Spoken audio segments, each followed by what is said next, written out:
ભિખારી દેશ ગણાતા પાકિસ્તાનના પ્રધાનમંત્રી શહબાઝ શરીફ મોટી આશાઓ અને અપેક્ષાઓ સાથે ચીનની યાત્રાએ ગયા હતા, જ્યાં કોઈએ તેઓને ભાવ ન આપ્યો હોય એવા દ્રશ્યો અગાઉ વાયરલ થઈ ચૂક્યા છે। હવે મીડિયા અહેવાલો એવા મળી રહ્યા છે કે શરીફ ખાલી કટોરો લઈને પાછા ઇસ્લામાબાદ પહોંચી ગયા છે, કારણ કે ચીન દ્વારા કોઈ નવા રોકાણની જાહેરાત નથી કરાઈ। પાકિસ્તાનના પીએમ શહબાઝ શરીફ તેમની તાજેતરની ચીન મુલાકાત દરમિયાન ચીન પાકિસ્તાન આર્થિક કોરિડોર સીપેક ફેઝ 2 માટે નાણાં અને રોકાણો મેળવવામાં નિષ્ફળ રહ્યા હોવાની ચર્ચા છે।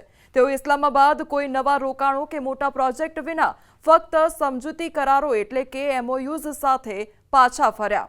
એક ઉચ્ચ સ્તરીય ટોચના રાજદ્વારી સૂત્રએ CNN ન્યૂઝ 18ને જણાવ્યું કે શરીફની આગેવાની હેઠળના પાકિસ્તાની પ્રતિનિધિ મંડળે ચીનમાંથી કોઈ નવું રોકાણ મેળવ્યું નથી। ચીને તેમને business to business investment conference દ્વારા નવા રોકાણો શોધવાનું કહ્યું હતું। શરીફ ચીનની 6 દિવસની મુલાકાતે શાંઘાઈ કોઓપરેશન ઓર્ગેનાઇઝેશન સમિટમાં ભાગ લેવા માટે તિયાનજિન ગયા હતા અને તેમણે બીજા વિશ્વયુદ્ધના વિજય દિવસની પરેડમાં પણ ભાગ લીધો હતો। ચર્ચા એવી છે કે ચીની રોકાણકારો પાકિસ્તાનમાં સુરક્ષામાં જોખમ હોવાની વાતથી ચિંતિત છે, એટલા માટે જ રોકાણ કરવાનું માંડી વાળ્યું હોય તેવું બની શકે। સૂત્રએ જણાવ્યું કે B2B ઇન્વેસ્ટમેન્ટ કોન્ફરન્સ દરમિયાન ચીની રોકાણકારોએ પાકિસ્તાનના પ્રધાનમંત્રી સમક્ષ સુરક્ષા અંગેની ચિંતાઓ વ્યક્ત કરી। આના જવાબમાં શરીફે પણ પોતાના દેશમાં સુરક્ષાને લઈને કેટલાક જોખમો હોવાની વાત સ્વીકારી હોવાનો દાવો છે। સાથે જ શરીફે ચીની રોકાણકારો માટે સુરક્ષાની ખાતરી આપવાનો પ્રયાસ પણ કર્યો। તેમણે ચીની અધિકારીઓની હાજરી વિના એકતરફી રીતે સીપેક 2.0ની સત્તાવાર શરૂઆતની જાહેરાત કરી છે અને ચીને હજી સુધી આ અંગે કોઈ નિવેદન જારી કર્યું નથી।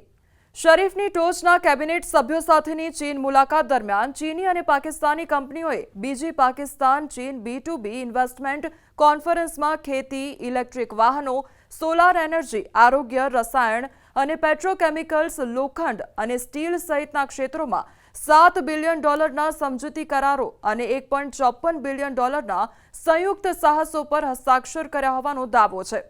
સૂત્ર અનુસાર ચીની રોકાણકારોએ શરીફને પાકિસ્તાનમાં રોકાણની સરળ કામગીરીમાં આવતા અવરોધો અને નોકરશાહીના કારણે થતા વિલંબ અંગે જાણકારી આપી। પાકિસ્તાનમાં ચીની નાગરિકોની સુરક્ષા અંગેની ચિંતાઓને સંબોધતા શરીફે કહ્યું કે ચીની નાગરિકોની સુરક્ષા પાકિસ્તાન માટે સર્વોપરી છે। પાકિસ્તાનના નોકરશાહીના કારણે થતા વિલંબની ચિંતાઓનો જવાબ આપતા પાકિસ્તાની પીએમ શરીફે ચીની રોકાણકારોને ખાતરી આપી કે તેમનું વહીવટ રોકાણોમાં તમામ અડચણો દૂર કરશે અને સૂત્રો તરફથી થયેલા દાવાઓ જો સાચા હોય તો એક વાત ચોક્કસ છે કે પાકિસ્તાનમાં રોકાણ કરવા માટે હવે બધા ડરની અનુભૂતિ કરી રહ્યા છે।